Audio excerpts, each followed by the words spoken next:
के 15 আগস্ট বলে আজকে একটা ভিডিও ছোট মোটো একটা বানাইছি আর ইয়া দেখা পাবি আর আগৰ দিকে এই বিদ্যালয়খনৰ প্ৰাক্তন প্ৰধান শিক্ষক শ্ৰীযুত নিৰামাহিলীদেৱ সম্পাদক মহোদয় আৰু আমাৰ এই দহজন ছাত্ৰ-ছাত্ৰী আৰু আমাৰ উপস্থিত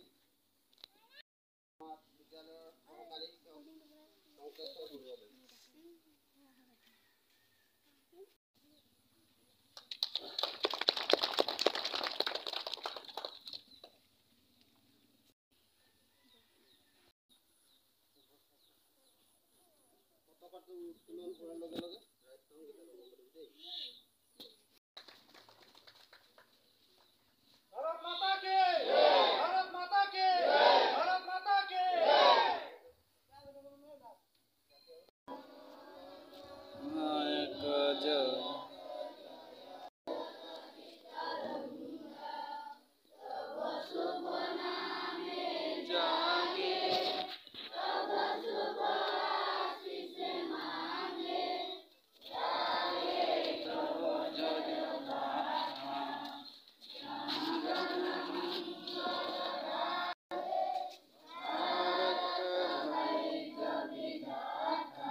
পতাকা উত্তোলন হয়ে গেলে তো ছুয়াগুলা এখন ধূপ চুপ জ্বলাই দিছে, দেখতে হলো ভালো লাগছে। এটা একটা বানাইছে একটা